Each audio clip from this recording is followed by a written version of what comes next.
최근 봉준호 감독의 영화 기생충이 칸 영화제에서 한국 최초로 황금 종려상을 받으며 세계적인 관심을 끌고 있습니다. 영화에서는 부잣집에 기생하며 편하게 살아가려 하는 사람들을 기생충으로 지칭하는데요.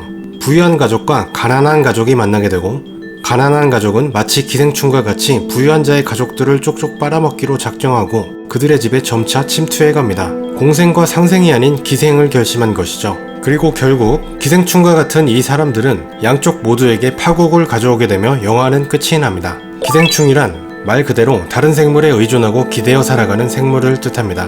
이 세상에는 우리가 감히 상상도 못할 정도로 많은 기생충이 존재하는데요. 정말 수도 없이 많습니다. 육지에서건 바다에서건 동물이건 식물이건 생물이 살아가는 거의 모든 곳에 존재합니다. 비집고 들어갈 구석도 없어 보일 정도로 작은 박테리아에 기생하는 기생박테리아도 있습니다. 사람의 몸 또한 기생충들의 흔한 표적인데, 사람 한 종에 기생하는 기생충만 해도 392종이나 된다고 하니 세상 모든 생물에 적어도 기생충이 한 종류씩만 있다고 가정해도 전 세계 생물의 절반 이상은 기생충인 셈이죠. 기생충의 생존 방식인 기생도 저마다의 생존 방식이며 자연의 섭리지만 기상천외한 방식으로 살아가는 몇몇 기생충들을 보면 엽기적이지 않을 수가 없는데요. 이번 영상에서는 충격적이기까지한 몇몇 기생충들에 대해 알아볼까 합니다.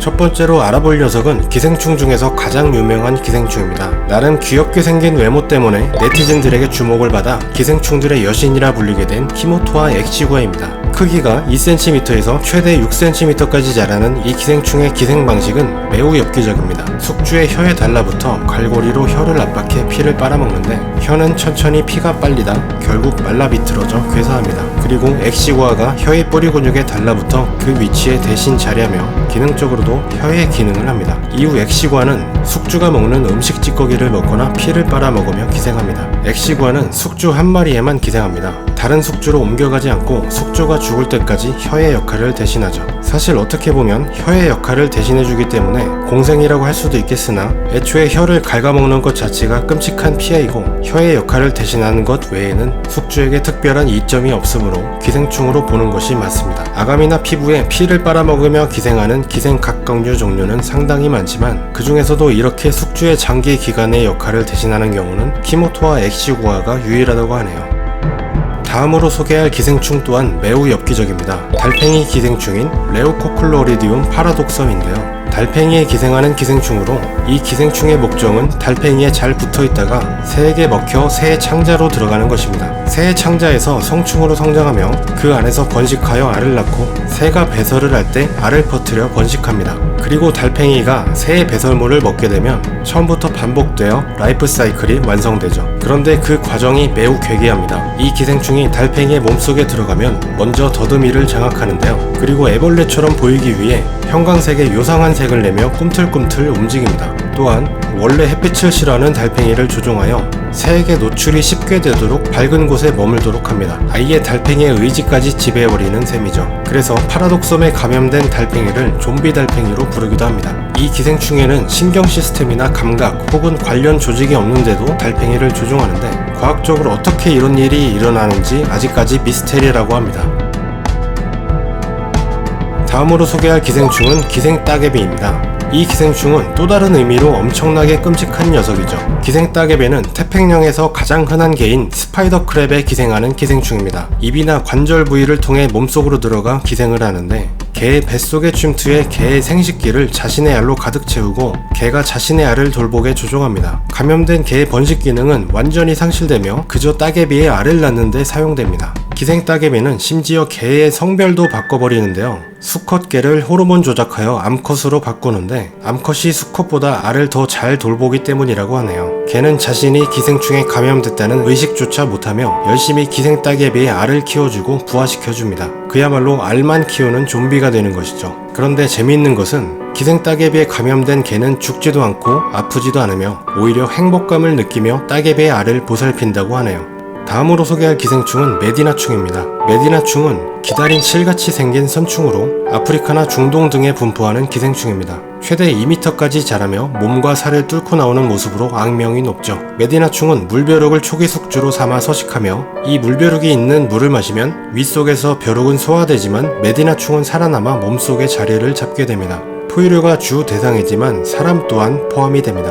메디나충이 숙주의 자리를 잡으면 1년 정도 알을 품고 지내는데 그동안 숙주는 전혀 알아차리지 못합니다. 이후 메디나충이 유충을 바깥으로 내보내려고 숙주의 다리 쪽으로 자리를 잡게 되며 이때 숙주는 피부가 화끈거리고 타는 듯한 통증을 느끼게 됩니다. 숙주는 이런 통증을 식히기 위해 시원한 강가에 다리를 담그게 되며 물에 닿는 순간 메디나충은 수백만 마리의 유충을 물속에 배출합니다. 이후 자유롭게 유영을 하면 유충들은 물벼룩에게 잡아먹히고 이 물벼룩이 들어있는 물을 동물이 마시면 또다시 기생의 사이클이 반복되게 됩니다. 사람에게도 치명적인 이 기생충은 1980년대만 해도 감염자가 350만 명이나 될 정도로 악명 높은 기생충이었지만 현재는 높아진 정수기술 덕분에 위생이 좋아져 감염자가 거의 없는 상황이라고 하니 참 다행이죠.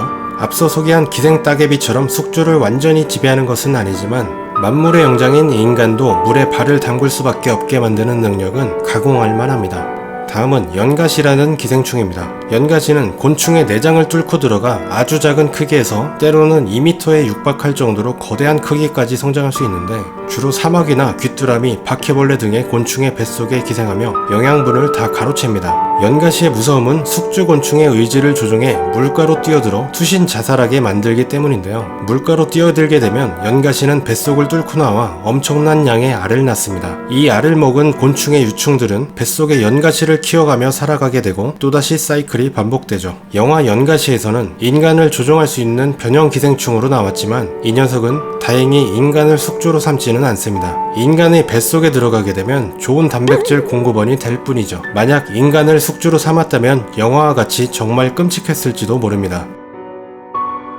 초파리를 보면 어떤 생각이 드시나요? 그냥 작은 파리 정도로만 여기고 가볍게 생각하는 분들이 많을 겁니다. 그런데 이 기생충을 보면 생각이 달라질 겁니다. 바로 동양안충이라 불리는 기생충인데요. 주로 개나 소, 말, 사람 등 포유류의 안구에 기생하는 기생충입니다. 그리고 이 기생충을 감염시키는 중간 숙주가 바로 초파리죠. 초파리는 주로 과일을 먹지만 특정 시기에는 동물의 눈물이나 눈곱을 먹고 사는데 이때 초파리 내부에 살고 있던 동양안충의 유충이 해당 동물의 안구에 자리를 잡게 되죠. 실제로 동양안충에 감염된 동물들입니다. 보기만 해도 눈이 근질거리고 끔찍하죠. 동양안충은 눈에 치명적인 피해를 초래할 수 있는데 감염되면 눈곱이 자주 끼고 눈물이 자주 흐르며 눈 주위가 붉어지고 시력 저하를 유발하며 심하면 시력을 잃을 수도 있습니다. 초파리가 많은 곳이라면 초파리가 눈에 들어가지 않도록 잘 보호해야겠죠. 기생충은 남의 식탁에 차린 음식을 훔쳐먹고 삽니다. 기생충의 숙주가 되는 처지라면 기생충이 정말 끔찍할 수밖에 없습니다. 그러나 반대로 생각해본다면 숙주에 기대지 않으면 살아갈 수 없게 태어났기 때문에 그들은 기생의 삶을 살지 않을 수 없죠. 기생이 곧 생존이기 때문입니다. 기생충들의 삶의 방식은 자연이라는 험난한 무대에서 나름의 생존과 번식을 위한 하나의 작은 싸움에 불과합니다. 또한 기생충은 적어도 자기와 같은 종에게 기생하지는 않습니다.